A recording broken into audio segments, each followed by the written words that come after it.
요 사진 보시면 뭔가 어색한 부분이 좀 보여지지 않나요? 이분의 오른팔이 굉장히 말라 있죠. 그리고 굉장히 좀 아파 보이시지 않나요? 팔만 봤을 때. 그리고 손가락도 그렇게 편안해 보이시지는 않는 상태인 것 같습니다. 이분이 어떤 분이시냐면 힌두교의 그 수도승 중에 한 분이신데요. 45년 동안 오른팔을 들고 계셨어요. 45년 동안 오른팔을 들어서 자신의 신에게 세계의 평화를 염원하면서 45년 동안 손을 들고 있었습니다. 제가 이걸 뉴스로 이제 봤는데 뭔가 답답한 무언가가 느껴졌어요. 뭔가 이분의 신앙의 양이라는 관점에서 보면 여기 계신 그 누구보다 엄청난 희생을 했다라는 생각을 좀 합니다. 근데 질이라는 관점에서 보면, 방향이라는 관점에서 보면 참 답답하다라는 생각이 들어요. 또 인간적인 관점에서도 손을 들고 있는 것으로 세계 평화를 유지하기보다 그냥 옆집의 사람들에게 더 배려하고 더 사랑하는 게 실질적으로 세계 평화에 더 기여하는 부분이 아닐까라는 생각을 하면서 참 답답한 느낌이 들었어요. 여러분들 생각은 어떠신지 모르겠어요. 이분의 오른팔은 이제 더 이상 쓸 수 없다라고 합니다. 앞으로 근데 죽을 때까지 계속 이렇게 계시겠다라고 주장을 하세요. 그래서 이분의 신앙은 자신의 기준에 맞췄을 때 참 신실하다라고 생각이 듭니다. 근데 우리가 이것을 다른 신앙이다라고 이야기하긴 라고 생각합니다. 또 다른 사진을 볼게요. 이 사진을 보시면 이 벽이 무슨 벽인지 혹시 아실 수도 있는데 통곡의 벽이라는 겁니다. 예루살렘에 가면 AD 70년에 예루살렘 성이 다 무너질 때 디도스 장군이 로마의 그 힘을 과시하기 위해서 이 성벽 벽을 남겨뒀어요. 그래서 유대인들은 이 통곡의 벽에 와서 자신들이 원하는 것들을 기도하기도 합니다. 사진에서 발견하실 수 있을지 모르겠지만 그 벽과 벽 틈새에 하얀 게 보이실 거예요. 이게 뭘까요? 기도 제목들입니다. 자신의 기도 제목들을 그 통곡의 벽에 하나하나 띄워놨어요. 그래서 하얗습니다. 틈새가. 그런데 또 흥미로운 건 이 하나님을 믿는 사람들 중에 통곡의 벽에 이렇게 자기의 기도 제목을 넣어놓으면 기도가 잘 응답된다고 생각하는 사람들이, 그래서 그것을 이용해서 통곡의 벽 옆에서 팩스 머신을 이제 준비해 놓고 각 세계에 있는 사람들이 그쪽으로 팩스를 보내요. 문자, 내 기도 제목들을 보냅니다. 그러면 거기서 팩스로 출력을 해서요. 그걸 접어서 여기에 꼽아줍니다. 좀 흥미롭죠? 그래서 제가 이 부분에 이 뉴스를 볼 때는 제 마음속에 또 답답함이 들었어요. 이들이 하나님에 대해서 믿음의 방향, 믿음의 대상에서는 맞다라고 생각합니다. 그런데 믿는 방식이 잘못되어 있어요. 이들은 내가 하나님을 믿을 때 하나님께서 내게 원하시는 것을 주는 것에 초점이 맞춰져 있어요. 내가 좀 더 수고해서 하나님께 무언가를 아뢰면 하나님께서 내게 그것을 들어줄 것이다 라고 생각하는 부분이 있습니다. 이런 믿음은 사실 모든 종교에 다 퍼져 있어요. 이 지구상에 2만 개가 넘는 종교가 있다라고 얘기해요. 근데 그 종교들 가운데 공통점이 하나 있다면 무언가를 바라는 게 있습니다. 그 종교를 통해서 무언가 바라는 것들이 있어요. 그래서 그 바라는 것들을 이루는 것이 그 2만 개에 있는 종교들이 가지고 있는 특징 중에 하나예요. 근데 우리가 이것을 정말 맞다라고 이야기할 수 있을까요?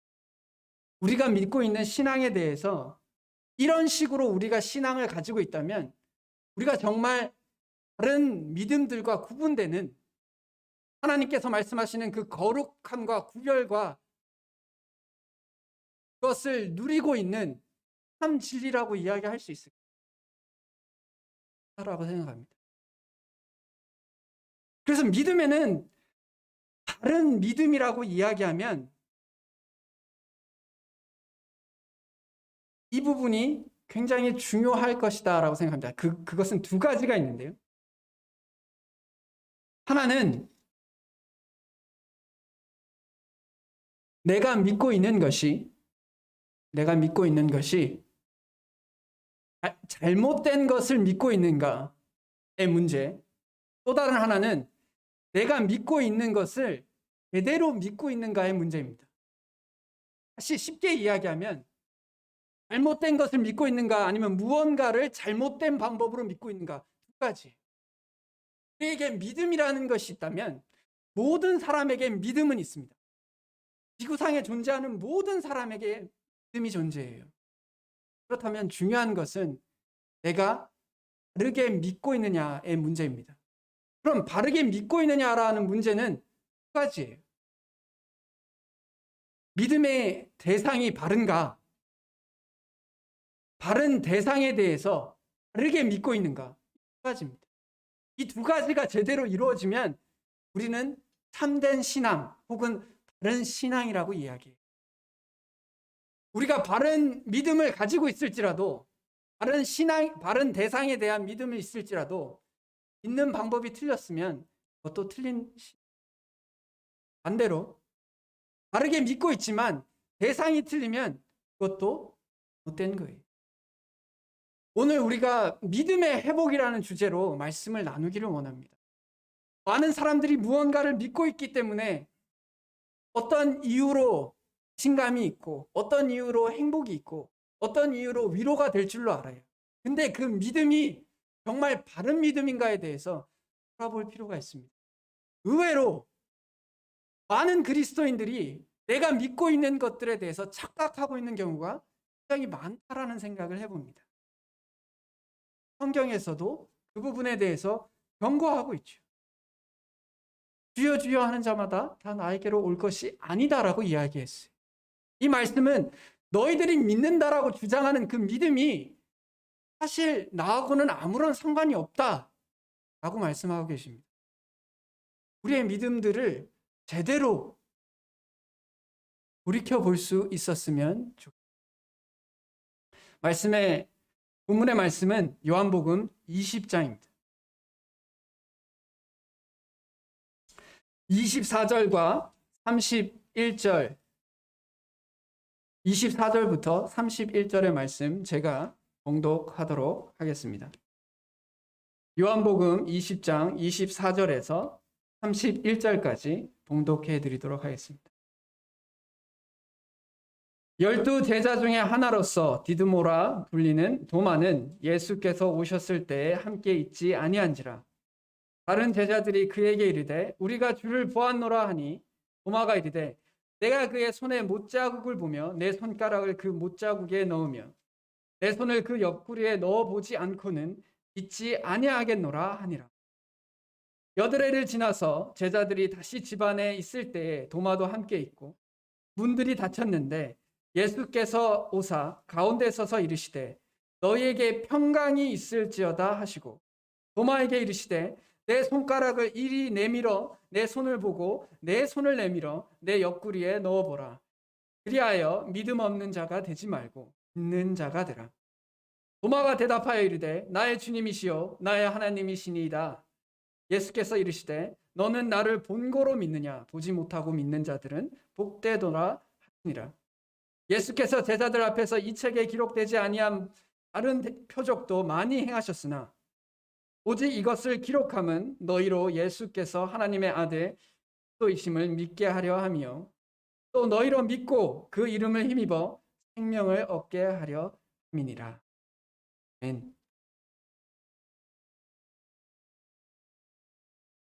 도마는 우리가 잘 알고 있듯이 예수님을 통해서 자신이 믿었던 믿음에 대하여 다시 회복하는 체험을 하게 됩니다. 믿음을 다시 가진 것이 아니라고 생각해요. 그가 믿었던 그 믿음에 대해서 다시 한번 회복된 것을 우리가 볼 수 있다라고 생각합니다. 도마는 예수님에 대하여 예수님께서 십자가에 달리기 전까지 예수님에 대하여 담대함을 가지고 있었어요. 예수님과 함께 많은 일들을 감당해 갔습니다. 그러나 예수님께서 십자가에서 달리셨을 때 다른 많은 제자들과 함께 도망갔을 겁니다. 그리고 사실 여기서 우리가 특별하게 도마에 대해서 특별히 의심이 많은 것처럼 여겨질 수도 있겠지만 사실 그렇지 않아요. 다른 제자들도 다 똑같이 의심했어요. 다 똑같이 예수님에 대한 믿음을 저버렸어요. 자신들의 믿음과 상반된 결정들을 했어요. 그렇기 때문에 유독 도마에게만 문제가 있는 것이 아닙니다. 이걸 적용해 보면 이 시대를 살아가는 우리에게도 마찬가지예요. 우리의 삶이 그래도 괜찮을 때, 우리의 삶 가운데 좋은 일들이 있을 때는 우리가 믿음을 지키기가 수월합니다. 그리고 그것을 믿음이라고 이야기한다기보다 그냥 내 삶이 편안하니 내 마음에 부딪힘이 없는 거예요. 그러나 내 마음에 부딪힘이 생길 때, 내 마음에 불편함이 생길 때 도대체 하나님에 대한 나의 믿음이 더 분명해지는 순간들이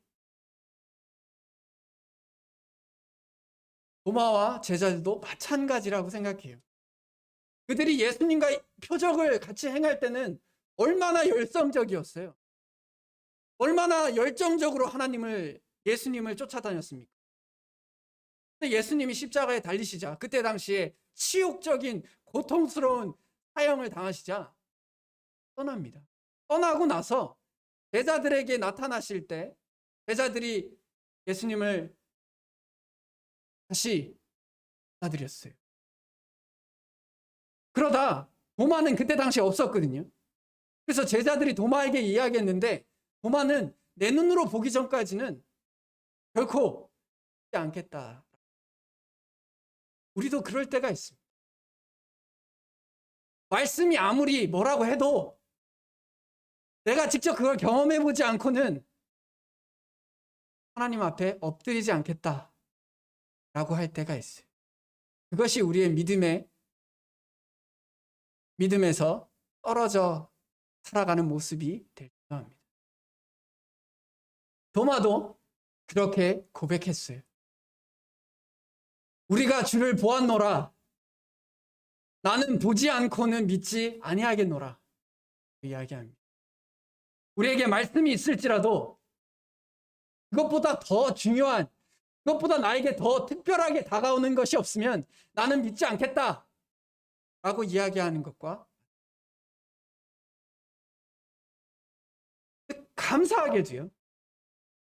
감사하게도 우리에게 하시는 것처럼 도마에게도 예수님께서 이렇게 하십니다. 내 손가락을 이리 내밀어 내 손을 보고 내 손을 내밀어 내 옆구리에 넣어보라. 그리하여 믿음 없는 자가 되지 말고 믿는 자가 되라라고. 이게 얼마나 친절한 것입니까? 예수님께서 3년을 제자들과 보낼 때 얼마나 많은 기적들을 보내고 얼마나 많은 사랑과 가르침을 했어요. 그런데 뭔가 더 특별한 거가 보여지지 않으면 믿지 않는데 예수님께서 그래도 내가 많은 걸 보여줬지만 다시 한번 보여줄게. 그리고 예수님께서 보여주시는 내 손을 내밀어서 내 손을 보고 옆구리에 넣어보라고 이야기합니다. 이것을 보면 어떻게 보면 예수님에게 있어서 이것은 상처죠. 어떻게 보면 고통입니다. 그것을 보여주고 그것을 넣어보는 것에 대해서 주저하지 않았어요. 우리는 우리의 상처를 드러내는 것을 힘들어합니다. 우리의 연약을 누군가가 파헤치는 것을 어려워해요. 예수님께서는 그것을 마다하지 않으셨어요. 내가 너희들을 위해 죽기까지 했는데, 너가 믿음이 회복되는데 이 정도 일이야. 뭐가 어려우랴. 그것을 해주셨어요. 결국 우리가 믿는 대상이 어떤 분이신가에 대해서 다시 한번 기억하게 해주셨어요. 우리도 믿음을 가질 때 내가 믿고 계신 분이 어떤 분인지에 대해서 기억해야 합니다. 내가 믿고 있는 분은 참 하나님이다라는 것을 신 가운데 나가야 한다고 생각합니다. 우리 가운데 이 부분이 어색하게 받아들여지시거나 확신처럼 느껴지지 않을 때 우리가 한번 우리가 믿고 있는 하나님이 진짜 하나님인지, 우리가 믿고 있는 예수님이 정말 우리의 죄를 감당할 수 있는 분이신지 한번 생각해 보시면 좋겠습니다. 믿음에 대한 논증은 신은 존재하는가라는 질문부터 나옵니다. 신은 존재합니까? 라는 질문을 던졌을 때 우리에게 한번 물어봐야 돼요. 정말 신이 존재합니까? 에 대한 근거는 예수님께서 그 상처를 보여주신 것처럼 신이 존재한다는 증거는 우리 자신을 바라보세요. 만물을 보십시오. 오늘 아침에 대부분의 분들이 거울을 보고 오셨을 텐데 내가 존재하는 게 과연 어디서 왔는가에서 생각해 보면 절대자는 있을 수밖에 없어요. 신은 존재하는가? 예, 신은 존재합니다. 왜냐? 내가 있기 때문에. 나라는 존재가 있으려면 나를 만든 자가 있어야 합니다.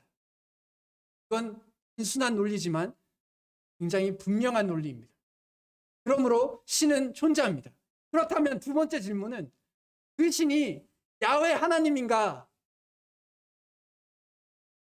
라고 할 때 그 신이 야훼 하나님인가에 대한 증거는 참 많이 있습니다. 강단에서도 여러 번 이야기했다라고 생각해요. 다른 관점에서, 그 전에 이야기하지 않은 관점에서 한번 이야기해 보기를 원합니다. 어떤 존재가 정말 존재하는가에 대한, 신뢰할 수 있는가에 대한 문제는 그 사람이, 그 존재가 어떤 말을 했는가, 그리고 그 말의 가치가 얼마나 가치를 가지고 있는가를 알 때 우리가 확신할 수 있습니다. 하나님께서 우리에게 일반적인 계시, 만물을 통해서 하나님이 계시다라는 걸 보여주셨어요. 또한 특별한 계시로 성경을 통해서 하나님이 어떠한 분이신지 분명하게 이야기해 주셨어요. 그런데 문제는 그 성경이 정말 맞는가? 의문이 생길 수 있으실 거예요.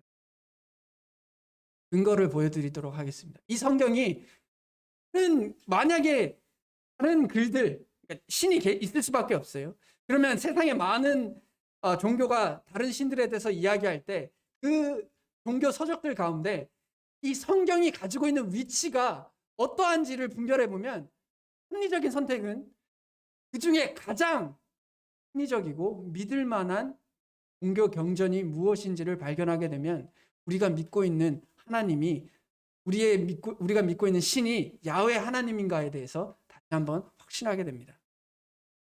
지구상에 존재하는 고문서 중에 원본이 그대로 유지되는 게 거의 없습니다. 거의 없어요. 성경도 원문이 없습니다. 원본 없어요. 우리가 보고 있는 성경 중에 원본은 단 하나도 없어요. 다 사본입니다. 그래서 많은 사람들이 이게 사본이라면 그걸 어떻게 믿을 수 있냐. 옮겨지는 가운데 사람의 생각이 들어갈 수도 있고 틀려질 수도 있지 않느냐. 이걸 어떻게 하나님의 말씀으로 들을 수 있냐. 증거가 있어요.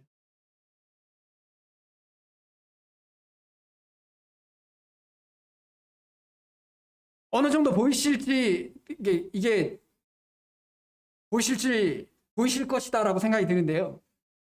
여기 있는 내용들을 보면 보문서에 대해서 사본의 양과 원본과 사본 사이의 간격, 그것들을 설명해 놓고 있습니다.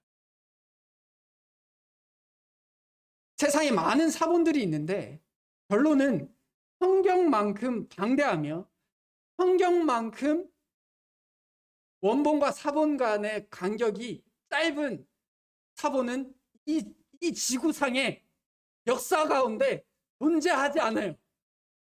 독보적입니다. 말 그대로 비교조차 되지 않아요. 지구상에서 가장 많이 언급되는 고대 문서 중에 사본 중에 일리어드라는 게 있습니다. 호메르가 쓴. 이게 많이 언급이 되는데요. 왜냐하면 고문서 치고는 문서 사본 양이 많거든요. 약 543개 정도의 사본이 있는데요. 신약 성경은 몇 개가 있냐면 25,000개가 있습니다. 25,000개. 비교가 안 돼요. 비교가 안 됩니다.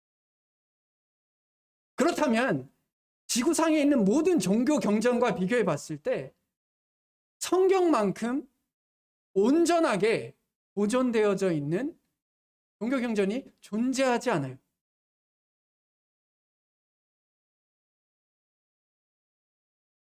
여기서 보시는 것과 같이 그러합니다.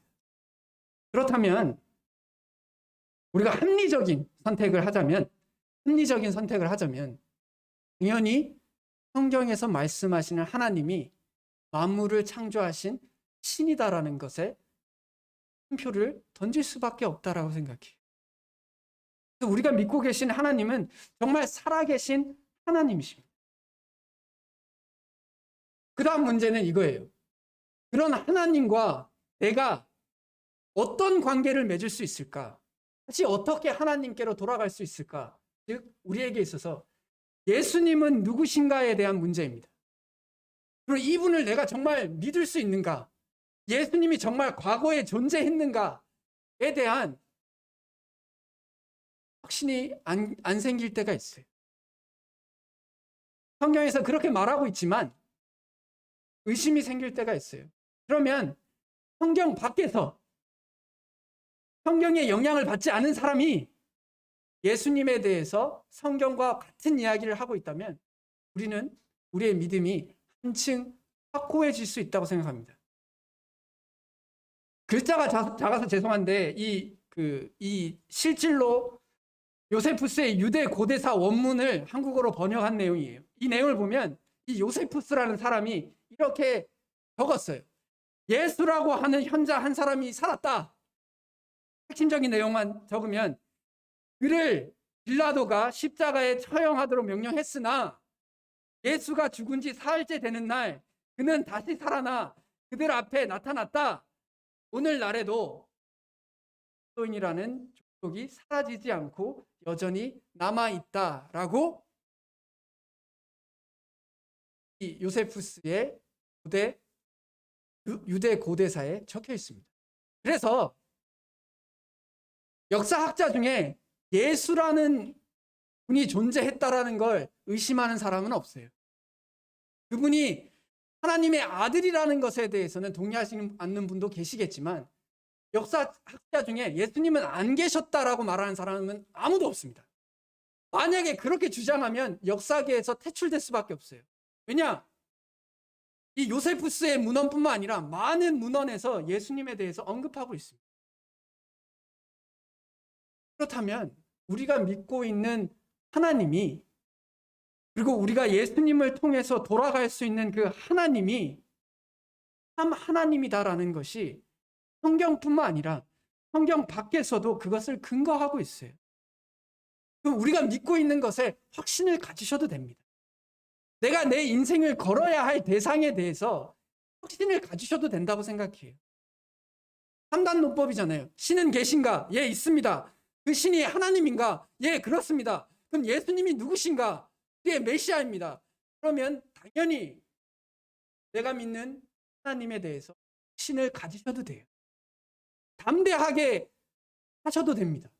주위에서 이것저것 우리의 마음을 흔들어 놓아도 아니야. 분명한 근거 가운데 하나님은 살아계셔. 그리고 그 하나님께 돌아갈 수 있는 예수님이 계셨고 그분을 통해서 내가 하나님께로 돌아갈 수 있어. 내가 구원받을 수 있어. 라는 확신 가운데 그러므로 내가 하나님 앞으로 언젠가 가게 될 거야. 라는 확신을 가지고 살았으면 좋겠어. 우리의 믿음이 바람에 흔들리는 촛불이 아니었으면 좋겠습니다. 제 자신을 포함해서요. 지금 주변에서 혼란스러운 일들이 일어나요. 그럴 때 우리 마음속에 이 모든 것을 하나님께서 주관하고 계시다는 것을 믿었으면 좋겠어요. 왜냐? 하나님은 참 하나님이시거든요. 이제 도마가 예수님 당신이 정말 하나님이신가에 대한 예수님을 통해서 그 근거를 얻었어요. 그리고 나서 그가 고백한 것이 이겁니다. 나의 주님이시요 나의 하나님이시니이다 라고 고백합니다. 이제 이분이 예수님이 참 하나님이라는 것을 알았어요. 그래서 이제는 도마에게 중요한 것은 어떻게 믿는가가 달려있는 거예요. 하나님을 내가 원하는 대로 마음대로 움직일 수 있는 존재가 아니라 내가 원하는 것을 주는 램프의 진이 같은 분이 아니시라 내가 그분의 종이요 그가 나의 하나님이며 내가 그분의 자녀라는 것을 찾는 겁니다. 이게 바르게 믿는 거예요. 우리가 하나님을 이용할 수 없습니다. 하나님을 가볍게 여길 수 없어요. 우리가 그렇게 여긴다면 우리는 못된 겁니다.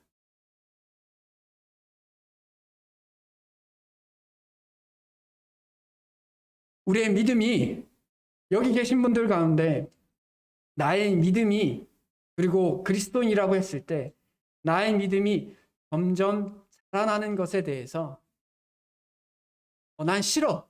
난 믿음이 자라나고 싶지 않아. 라고 생각하는 분은 없을 줄로 알아요. 그게 힘들어서 지칠 수는 있다고 생각합니다. 그리고 그것에 대해서 정확하게 잘 몰라서 당황할 수도 있다라고 생각해요. 그러나 난 믿음이 자라나는 것에 관심이 없는데 그렇다면 우리가 스스로에 대해서 한번 생각해 보아야 합니다. 우리가 믿는 하나님은 그런 분이 아니시거든요. 믿음은 어쩔 수 없이 행함을 말합니다. 이건 복잡한 이야기가 아니에요. 사람과 사람 사이에서도 내가 누군가를 믿으면 그 사람에 대해서 그 사람이 한 말에 대해서 그리고 그 사람의 가치에 대해서 높이 평가하고 그것대로 하려고 노력합니다. 그건 당연한 거예요. 근데 입으로만 믿지만 행동하지 않으면 그것은 사실 아무것도 아닙니다. 아무것도 아니에요. 그래서 우리가 하나님에 대해서 아는 것만을 우리가 생각하면 믿음에 대해서 정말 많이 모르는 거예요. 지식이 더해지는 것에만 초점을 맞추면 지식이 더해지면 내가 높아지는 걸로는 충분해집니다. 그러니까 나를 높이기 위해서는 지식을 아는 것만으로도 충분하다고 생각해요. 왜냐? 사람들이 사람 많이 아는구나. 내 자신을 높이는 거에 대해선 지식만 더하면 돼요. 근데 정말 하나님을 높이고 다른 사람을 섬기기 위해서는 믿는 것뿐만 아니라 아는 것뿐만 아니라 행할 수 있어야 합니다. 내 믿음대로 행할 때 그 믿음이 다른 이들에게 의미 있게 돼요. 믿음의 회복이라는 것은 우리가 참된 하나님을 믿고 있다면 믿음의 회복이라는 것은 그 참된 하나님에 대하여 내가 어떤 태도를 가지고 하나님께서 우리에게 주신 말씀에 대해서 어떻게 반응하느냐에 달려있다라고 생각해요. 그럼 믿음이 회복된다는 것은 그런 것이다라고 생각합니다. 예수님께서 도마에게 이렇게 이야기해요. 너는 나를 본고로 믿느냐? 보지 못하고 믿는 자들은 복되다라고 이야기하죠. 이 말은 사실 도마에게만 특별히 이야기하는 게 아니에요. 왜냐하면 다른 제자들도 다 예수님을 보고 난 다음에 회복됐어요. 그래서 도마에게 특별히 이야기하는 게 아니라 우리에게 하시는 말씀. 우리는 예수님을 못 봤거든요. 우리는 예수님을 보지 못했지만 그분이 하신 말씀, 그분이 제자들을 통해서, 믿는 자들을 통해서, 성령의 감동함으로 쓰여진 성경을 통해서 결단을 내릴 수 있는 사람들은 복되다 얘기하는 거예요. 그래서 우리가 복된 거예요. 예수님을 보지 않았지만 예수님의 손의 못자국과 옆에 창자국을 보지 않았지만, 거기에 손가락을 찔러보지 않았지만 그분께서 하신 말씀만으로도 내가 하게 되었다라는 거예요. 된 거예요. 믿음은 들음에서 난다라고 했어요. 믿음은 봄에서 난다라고 하지 않았습니다. 믿음은 결국 그리스도의 말씀으로부터 말미암아. 내가 말씀을 보고 있느냐, 보고 있지 않느냐, 이 이야기입니다. 믿음이 가만히 있어도 원상태로 유지된다라고 생각하지 마십시오. 그렇지 않아요. 절대 그렇지 않습니다. 우리는 믿음의 탱크에 말씀을 집어넣어야지만 그 믿음이 유지가 돼요. 공부하고 똑같아요. 우리는 까먹습니다. 그렇기 때문에 지식을 넣어야 그 지식이 유지가 돼요. 밑 빠진 독에 물 붓기 하고 똑같다라고 생각해요.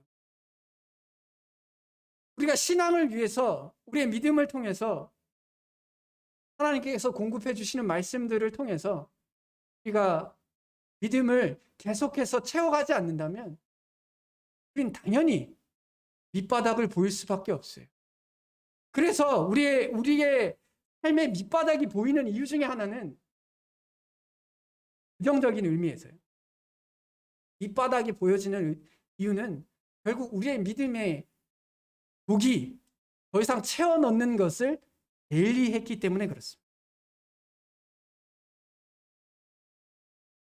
물론 제가 이렇게 말씀드리는 것의 본질은 일반적인 상황에 대해서 말씀드리고 있는 거예요.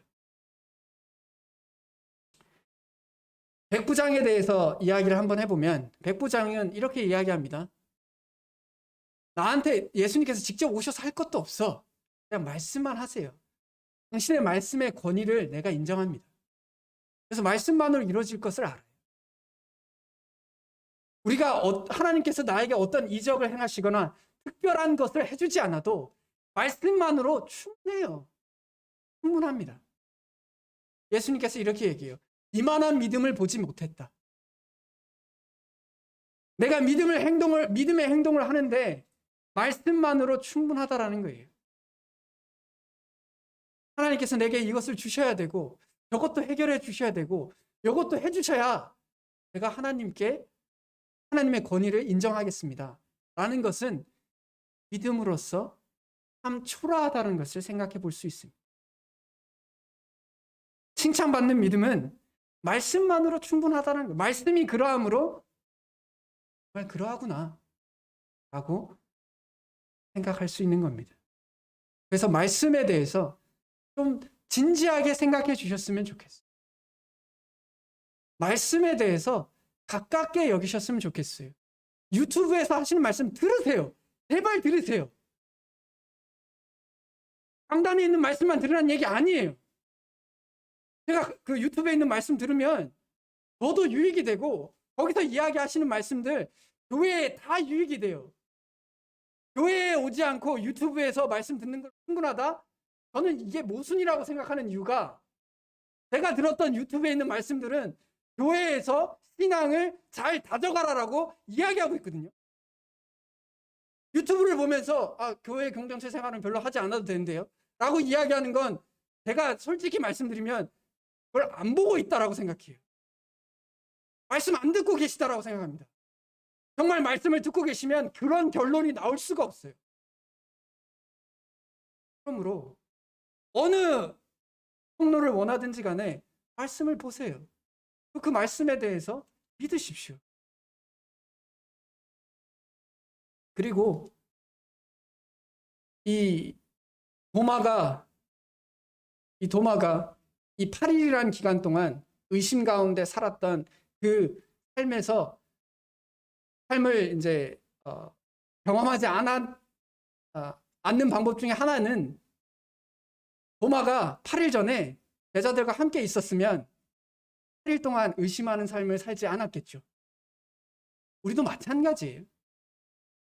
우리가 공동체 안에 모여 있을 때 하나님의 은혜가 함께 합니다. 공동체 안에 모여 있다는 것은 우리의 몸이 교회 안에 꼭 머물러 있는 것만을 이야기하지 않는다고 생각해요. 우리가 각자의 자리에서 함께 있지만 공동체에 대하여 이 공동체의 소중함과 이 공동체가 어떻게 유지되고 있고 이 안에 공동체들이 어떤 삶들을 살아가고 있으며 이 안에서 하나님의 영광이 어떻게 드러나고 있는지 관심을 가지고 있는 것이다라고 생각해요. 도마도 그랬더라면 8일간 의심하는 일은 있지 않았을까? 우리가 공동체 안에서 하나님을 섬겨가다 보면 공동체로 인하여 하나님께서 믿음을 더해주는 경우가 굉장히 많습니다. 공동체이기 때문에 하나님께서 역사하시는 것이 너무도 많습니다. 공동체를 떠났을 때 그의 믿음이 식어가는 걸 우리는 경험해 보지 않습니다. 그러니 우리가 말씀을 통해서 우리의 믿음이 자라나고 공동체 안에서 같이 교제하고 공동체의 소중함을 가진 상태에서 살아갈 수 있었으면 좋겠습니다. 그래서 믿음은 살아계신 하나님을 신뢰하는 선택의 연속입니다. 선택하세요. 날마다. 그분을 의지하면서 어떤 선택들을 하십시오. 믿음이 어떤 추상적인 것들이 아니에요. 믿음은 살아계신 하나님에 대하여 이분이 정말 살아계시니까 내가 이분을 신뢰함으로 신뢰함을 통해서 내 삶 속에서 뭘 선택해야 하나 하는 겁니다. 그게 신앙이에요. 그게 믿음입니다. 믿음 복잡하지 않고 추상적이지 않아요. 제가 금요일에 전소팀과 기본 교리에 대한 시간을 같이 가졌어요. 그전에도 알고 있었던 거였어요. 근데 그 교재 가운데 제 마음을 건드린 게 있었어요. 그게 뭐였냐면 여기 계신 분들 다 하나님께서 하나님의 나라가 이 땅에 임하는 걸 간절히 바란다라고 생각해요. 여기 계신 분들 가운데 빨리 하나님 봤으면 좋겠다. 내가 천국에 갔으면 좋겠다. 라는 것을 소망하고 있다라고 생각합니다. 저 역시도 그렇고요. 그런데 교재 가운데 이런 이야기가 있었어요. 내가 천국에 대해서 소망하지만 내가 살면서 오늘 내가 하나님의 말씀에 하나를 순종하면 나의 삶 속에 하나님의 나라가 이루어진 것을 내가 모르고 산다라는 거예요. 오시게 될 천국에 대해서는 간절히 소망하는데 지금 내가 오늘 내 욕망과 내 욕심과 나의 감정과 부대끼는 것을 막고 하나님에 대하여 바른 선택을 할 때 하나님의 나라가 이미 나에게 임하였다라는 것은 잊고 산다는 겁니다. 우리 이것을 잊지 않았으면 좋겠어요. 오늘 누군가에게 여기 계신 분들께서 지금 내가 내 마음속에 부딪히는 어떤 욕망을 잠시 내려놓고 하나님을 향한 어떤 선택을 했다면 하나님의 나라가 여러분 가운데 임하신 겁니다.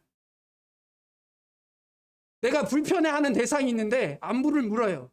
하나님의 나라가 임하신 거예요. 내가 걱정하고 있는 무언가가 있어요. 근데 하나님으로 인하여 내가 평안을 누립니다.